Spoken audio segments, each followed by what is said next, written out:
Sa simple pagtulong mo, mayroong buhay na naisasalba, mayroong pamilyang umaangat. The Senate is now constituted. At ito ang mismong Chinese Coast Guard na Napakinggan ni PBBM. 6 na milyong balotang gagamitin Sa A to Z, kumpleto tayo.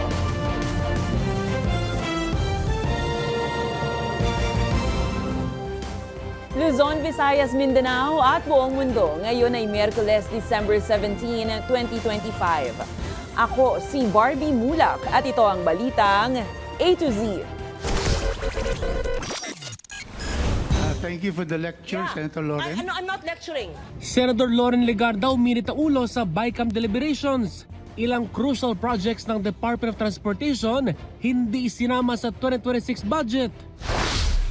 Senator Bato de la Rosa namata nakikipagpulong sa kanyang abogado sa Davao City.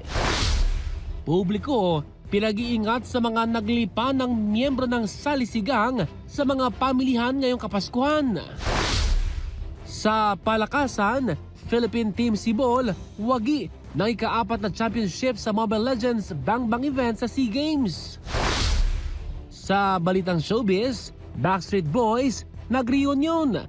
Hit track na I Want It That Way may 2025 version. At Ellen Adarna spotted kasama ang ex na si John Lloyd Cruz.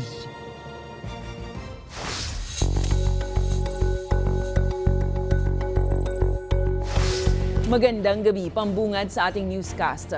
Uminit ang ulo ni Senator Loren Legarda sa kasagsagan ng BICAM deliberations para sa Department of Transportation dahil sa ilang mahahalagang proyekto na hindi isinama sa 2026 budget. Nahiritan tuloy ng senadora ang mga kagawaran ukol sa wastong paggawa ng budget request. Sa gitna nito, papalapit naman ang deadline para mapirmahan ni Pangulong Ferdinand Bongbong Marcos Jr. ang General Appropriations Bill para sa darating na bagong taon. Ang balitang A to Z ni Ace Cruz. Mag-isip-isip sila, matuto sila gumawa ng budget nila. Yan ang hirit ni Senator Loren Legarda sa Department of Transportation at ilang pang-ahensya ng gobyerno sa nagpapatuloy na bicameral conference ng Kamara at Senado para sa 2026 national budget. Sa kasagsagan kasi ng deliberasyon ng BICAM, napansin ni Cagayan de Oro Congressman Rufus Rodriguez na hindi kasali sa pupondohan ng ahensya ang Phase 2 ng Mindanao Railway System na crucial project sa rehiyon. The Mindanao Railway System Part 2, Phase 2, which is really from Misamis Oriental to Cagayan de Oro to Laguindingan and then to Iligan. And may we know because the project study, 100 million, was already completed. And may we know the status of that? Pero nang reviewin ni Senate Committee on Finance Chairperson Win Gatchalian ang isinumiting budget ng ahensya. It's not in the NEP. The agency did not request for that. So I think the most appropriate agency to talk to and inquire about that is the Department of Transportation. Punto ni Legarda sa mga kagawaran, ayusin ang isusumiting budget request nang hindi mapunta ang CC sa mga mambabatas. Mga ahensyang yan, sang-ayon ako sa inyo, kailangan. Bakit hindi linigay sa NEP? Hindi naman trabaho ng senador, ng chairman ng finance, sagutin ang ahensya, bakit wala sa NEP? Sa puntong ito, muntik nang umigting ang tensyon sa pagitan ng Senate at House panel. Thank you for the lecture, Senator Loren. I'm not lecturing. No, we thank you really. You're really saying the right thing. No, But it's true. anyway, Because I was there for 5 years and sometimes, hanggang last minute, they submit in the BICAM. Why should they submit in the BICAM? Pag-isipan nila ang kanilang NEP, National Expenditure Program, the President's Budget. That's why ayaw namin ma-insertion sa BICAM. Bilang solusyon, iminungkahin ni Legarda na magkaroon ng oversight committee kung saan pwedeng konsultahin ng department secretaries ang mga mambabatas habang inihahanda ang kanilang mga hinihiling na budget. Sa gitna ng kaliwat ka ng question sa ilang ahensya, kumpiyansa mga mambabatas na matatapos ang BICAM ngayong Miyerkules. Target na mapapirmahan ng BICAM kay Pangulong Ferdinand Marcos Jr. ang 2026 General Appropriations Bill o GAB bago magbagong taon. Tiniyak naman ng Malacanang na may sapat pang panahon ang Pangulo na rebyuhin ang isusumiting GAB bago ito tuluyang pirmahan. Para sa balitang A to Z, Ace Cruz.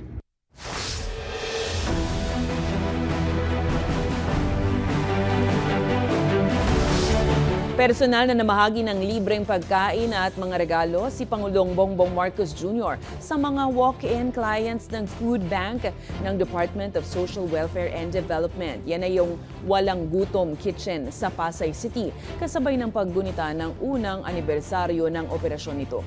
Nakasuot ng Christmas hat at pulang apron, pinangunahan ng Pangulong pamamahagi ng pagkain at regalo sa mga benepisaryo ng programa. Pinangunahan din ng Presidente ang inaugurasyon naman ng Pag-abot Processing Center, isang dating POGO hub na inayos bilang pansamantalang silungan para sa mga batang lansangan, individual at pamilyang nasa kalye. Samantala, magbubukas din ng mga bagong processing center sa Calabarzon at Central Luzon ngayong buwan at palalawakin pa sa iba pang metro area kabilang ang Metro Cebu. Pinayuhan ni Pangulong Ferdinand Marcos Jr. ang mga bagong napopromote na opisyal ng Philippine National Police na huwag maging kampante habang binigyang diin ang papel ng pulisya sa pagpapanatili ng kaayusan sa gitna ng mga ingay sa politika at lipunan. Sa kanyang talumpati sa 6 na Police Major General at 44 na bagong Police Brigadier General, sinabi ni PBBM na ang mga opisyal ay hindi na lang sinusukat sa nakaraang serbisyo, kundi sa kanilang disiplina at patuloy na pagpapatupad sa batas. Ayon sa Pangulo, kasabay ng mas mataas na ranggo, ang mas malawak na kapangyarihan at mas mabigat na pananagutan dahil nakataya rito ang operasyon ng kapulisan, kapakanan ng mga tauhan at pinakamahalaga, ang tiwala ng publiko. As you climb up a rank, you must realize this is not only a recognition of your past performance, but rather a clearer and higher expectation of how you must lead from this point forward.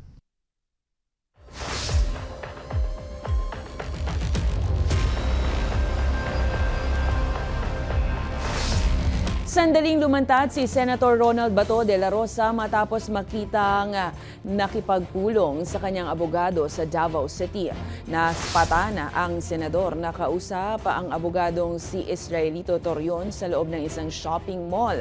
Ayon yan sa mga larawang ibinahagi mismo ni Torion sa kanyang Facebook page ngayong December 16. Gayunpaman na hindi pa tiyak kung kailan eksaktong nangyari ang pagkikita at saan. Sa kanyang post, hinihikayat ni Torion ang senador na ipagpatuloy ang laban at binala ang patuloy pa rin ang manhunt o paghanap laban sa kanya. Nauna nang sinabi ni Torion na wala siyang komunikasyon kay De La Rosa magmula nang lumabas ang balitang mayroon na umanong ICC warrant sa kanya simula nitong Nobyembre.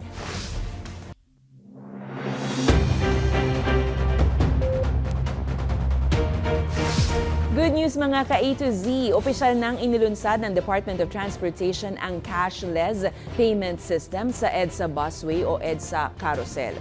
Ayon sa DOTR, maaari nang gamitin ang GCash bilang pambayad sa mga bus na bumabiyahe sa EDSA. Tiniyak naman ni Transport Secretary Giovanni Lopez na walang ipatutupad na convenience fee at mananatili ang 20% diskwento para sa mga estudyante, senior citizen at persons with disability. Paalala po sa mga pasahero, para makagamit ng cashless payment, kailangan lang iscan ng pasahero ang QR code sa SoundPay device ng konduktor at ilagay ang tamang pamasahe. Sa ngayon, may mahigit 260 busway units na may GCash at SoundPay device. Inaasahang aabutin ng halos 1 taon bago tuluyang maipatupad ang cashless transactions sa lahat ng bus.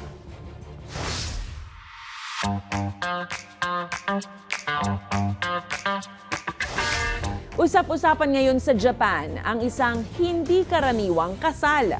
Matapos makipag-isang dibdib ang isang Japanese woman sa isang artificial intelligence o AI partner. Suot ang puting gown at tiara, pinangalanan ni Yurina Noguchi ang kanyang AI partner na si Klaus, isang digital na persona na lumalabas lamang sa smartphone. Sa kasal, nakasuot siya ng augmented reality glasses habang hinaharap ang virtual na nobyo. Ayon kay Noguchi, nagsimula ang lahat bilang simpleng pakikipag-usap sa ChatGPT na kalaunay nauwi sa pagkakaroon niya ng damdamin at sa pagpapakasal. 1 taon na rin siyang hiwalay sa dating fiancé na isa pong tunay na tao.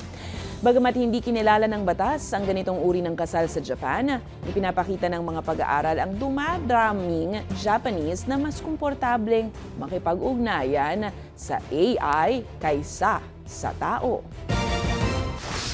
Susunod, publiko pinag-iingat laban sa mga salisigang sa mga pamilihan ngayong Kapaskuhan.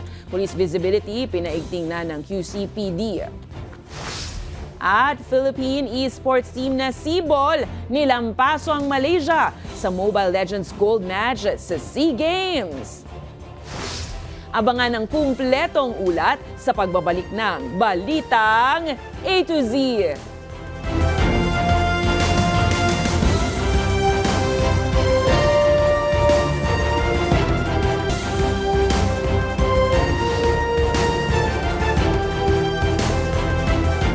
Bilang bahagi ng paggunita sa 100 taong anibersaryo ng fraternity, daan-daang miyembro ng Alpha Phi Omega o APO ang tumakbo ng nakahubad sa Academic Oval ng University of the Philippines Diliman nitong Miyerkules, December 17. Tinawag na itong 100th Great APO Centennial Run, kung saan nagsimula ang takbuhan mula Quezon Hall hanggang Palma Hall. Ayon sa APO, hindi lang tradisyon ang naked run, kundi isang malakas na pahayag para bigyang pansin ang mga isyong panlipunan at manawagan sa positibong pagbabago.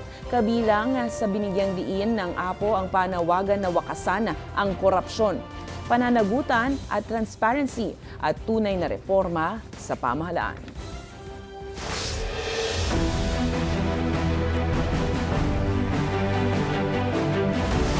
Mariing pinabulaanan ni Pangulong Ferdinand Marcos Jr. ang mga ulat na tinatawag ang Pilipinas bilang isang umano'y ISIS training hotspot.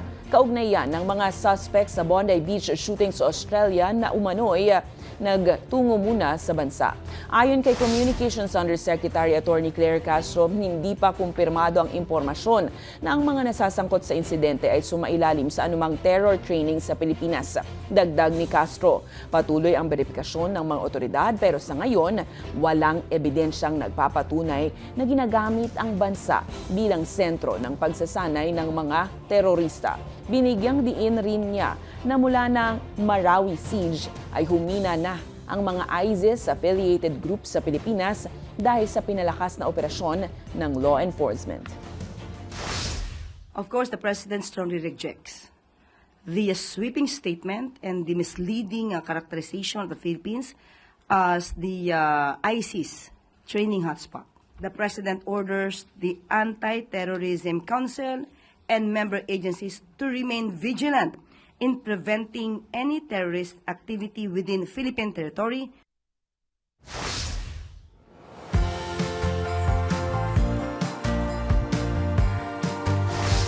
Para sa mga ka-A to Z nating hahabol ng Christmas shopping, mag-ingat po sa naglipa ng miyembro ng salisigang, lalo na sa mga pamilihan ngayong papalapit ang Kapaskuhan.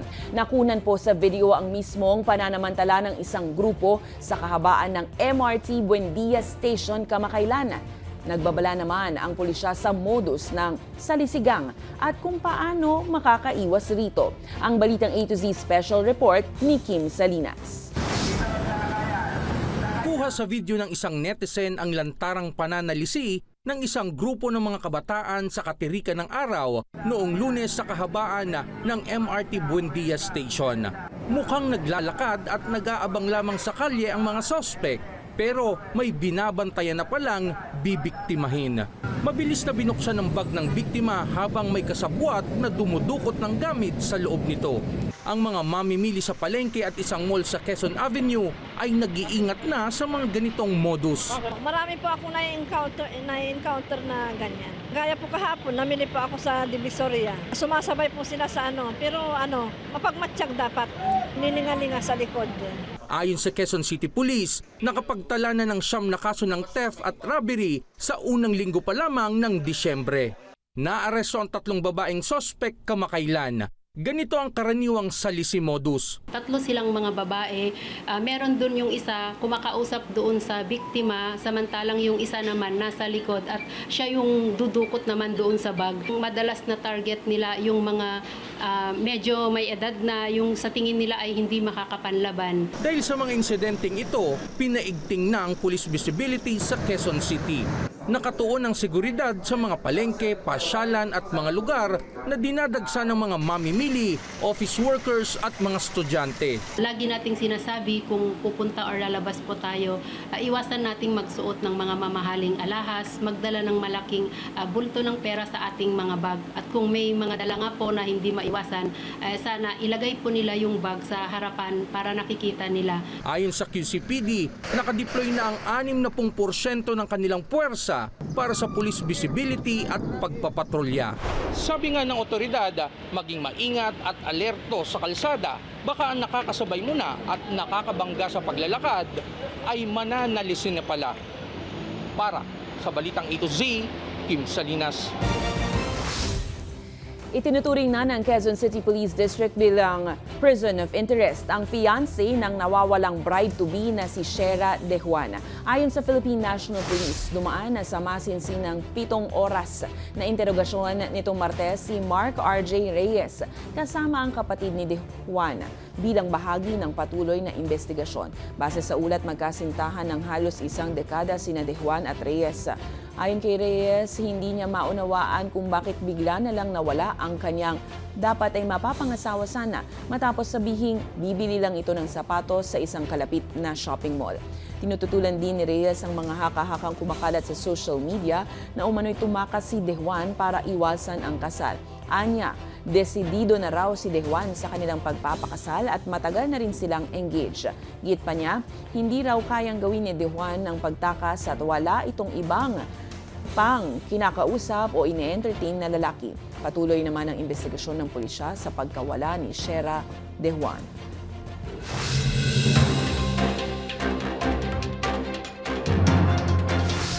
Lumusot na sa Kamara ang panukalang batas na magpapalawig sa estate tax amnesty hanggang December 31, 2028. Sa sesyon nitong Martes, unanimous na inaprubahan ng mababang kapulungan sa ikatlo at huling pagbasa ang House Bill No. 6614 kung saan palalawigin ang saklaw ng estate tax amnesty para sa mga ari-ari ang pag-aari ng mga taong pumanaw noong December 31, 2024 o mas maaga pa.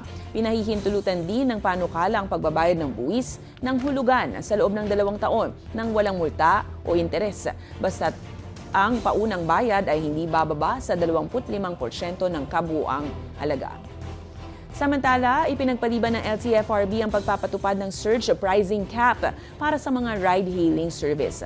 Ayon sa ahensya, magsisimula na ang price cap sa December 20, Sabado, imbes ngayong Miyerkules, December 17, matapos pagbigyan ang hiling ng transport network companies na dagdag na oras para ihanda ang kanilang sistema. Kasabay ito ng dagsa ng pasahero ngayong holiday season.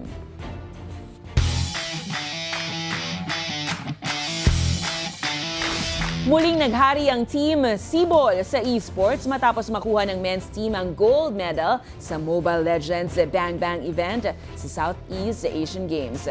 Tinampaso ng Pilipinas ang Malaysia 4-0 sa finals na ginanap sa Chulalongkorn University sa Thailand. Binubuo ang champion squad ni Alston Pablico, Carl Gabriel Nepomuceno, Sanford Vinuya, Kiel Calvin Soriano, JP De La Cruz at John Carlo Roma. Ito na ang ika-4 na sunod na gold medal ng Sibol Men sa MLBB mula nang maisamang esports sa SEA Games noong 2019. Ang Mobile Legends Bang Bang ay isang online multiplayer game na karaniwang nilalaro sa smartphone o tablet pero sa SEA Games. Provided ang device ng organizers para sa manlalaro. Samantala, posible pa umanong madagdagan ang medal count ng Sibol dahil nakatakdang humarap ang women's team laban Malaysia habang lalaban din sa finals ang mixed Free Fire team na itinuturing ding crowd favorite. Sa aming pagbabalik, Backstreet Boys gumawa ng 2025 version ng I Want It That Way music video. At Elena Darna, spotted kasama ang ex na si John Lloyd Cruz para sa recital ng kanilang anak na si Elias. Manatiling nakatutok, kayo ay nanonood ng Balitang A to Z.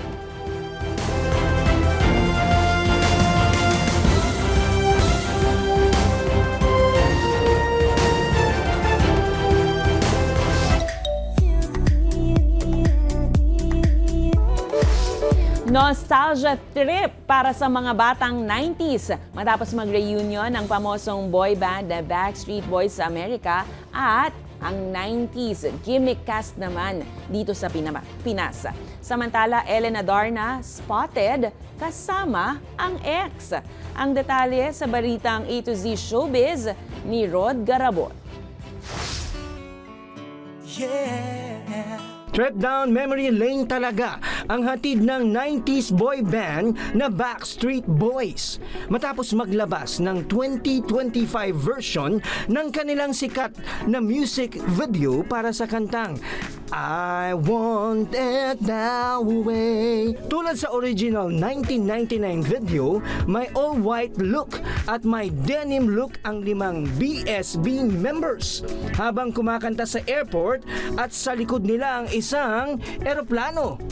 Pateaser ito sa kanilang 6 na gabing live concert sa 2026 sa bansang Germany kung saan sila unang sumikat noong dekada 90. Samantala, may pa-reunion din ang cast ng 90s classic Pinoy barkada show na Gimmick. Sa IG reel ni Marvin Agustin, na reimagine niya ang castmates kung sakali sa Pinoy Big Brother edition ngayon. Andyan sina Dominic Ochoa bilang Papa Dom ng Capiz, Mylene Dizon ang surfer girl ng La Union, Julian Santos alias Adobo Queen ng Alabang, at iba pa! 3 taon ding tumagal ang Gimmick show na siyang tumatak sa young adult Pinoys at nag-launch naman ng mga karera bagong henerasyon ng artistas nung panahong iyon. At speaking of reunions, muling nagkasama sa iisang larawan ang mag-ex na sina Ellen Adarna at John Lloyd Cruz.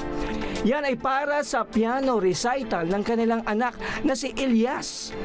All smiles nga ang blended family dahil kasama rin sa photos ang anak ni Ellen kay Derek Ramsey na si Baby Lily Ramsey. Habang spotted din sa family hug ang girlfriend ngayon ni Lloydie na si Isabel Santos. Love, love lang. Para sa Balitang A to Z Showbiz, Rod Garabot.